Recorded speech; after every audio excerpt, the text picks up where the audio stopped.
So, in my last talk, I had explained that the quintessence of spiritual knowledge, spiritual philosophy, in a practical form, is engaging the mind in the loving thoughts, loving remembrance of the form of God. And I had explained on that topic that we can take the help of a deity or an image of our desired form of God. So along the same lines, we read about the omnipresence of God in the scriptures and hear from our great masters how he pervades each and every particle of this creation. By having faith in these words and following the guidelines of the scriptures and the great masters, we will one day practically realize this. One of the steps along the way to this exalted state, according to my Gurudev Jagadguru Tam Shri Kripaluji Maharaj, is to carry our remembrance of God throughout the day, feeling his presence at all times and in all places. Now, just as an illustration of this, I want to share a beautiful account. Once there was a rustic illiterate farmer named Dhanajaat who worked his fields from sunrise to sunset. One day he happened to notice a pundit kneeling in the far corner of his field, and he wondered what he was doing. So Dhanajaat asked the man, who softly replied that he was worshipping God. Dhanajaat was confused. What is God? Dhanajaat had never heard of God before, nor he ever performed any kind of worship. He asked the pundit to explain. My dear friend, God can bless you with everything at any time. You need not go to any particular place.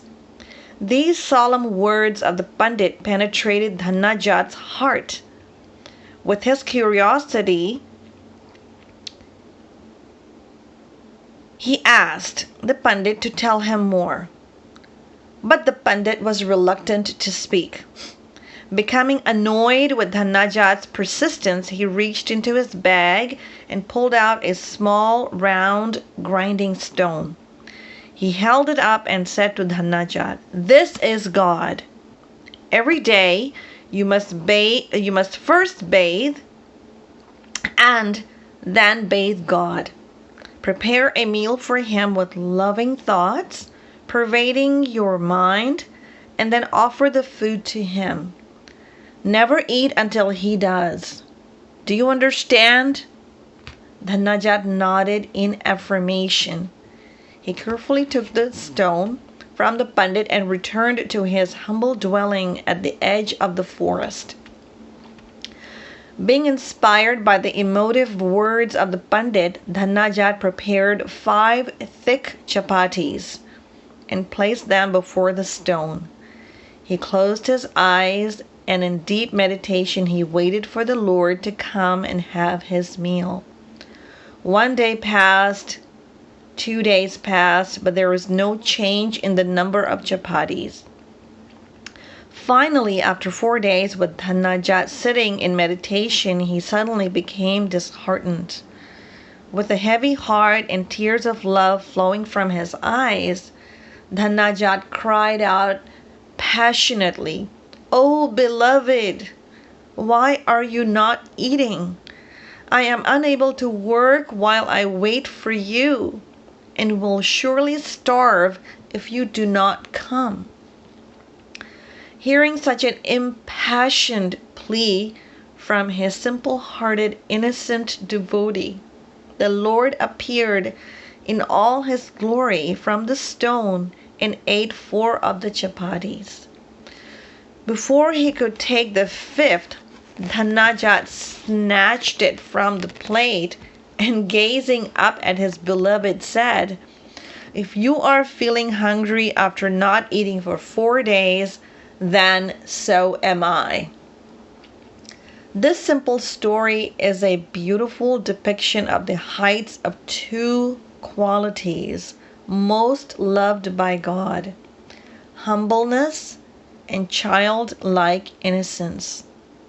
God responds without a moment's delay to a pure heart, one in which there is no room for malice or deceit. So become a diligent farmer like Dhanajaat and work the fields of your mind.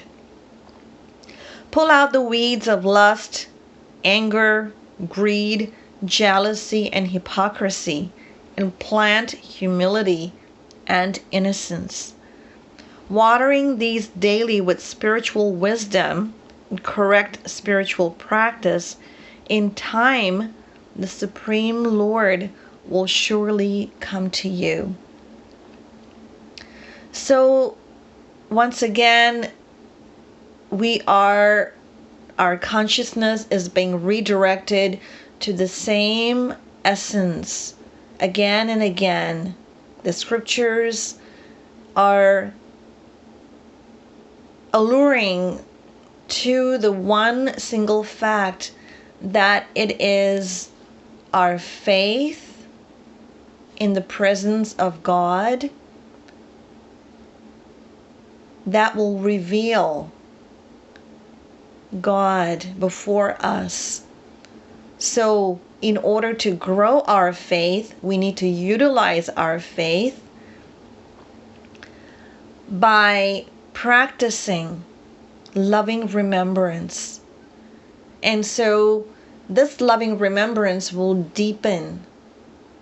And as it deepens, as it becomes enriched and purified, so will our affinity, our love for God, and our heart will continue to become purified with regular practice.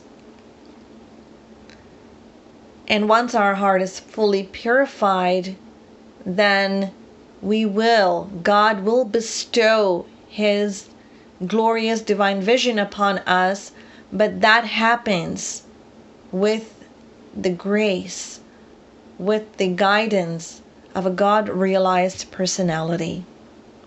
Shrimat Sadguru Sarkar Ki Jai. Shrimat Yugal Sarkar Ki Jai. Jai Jai Shri Radhe.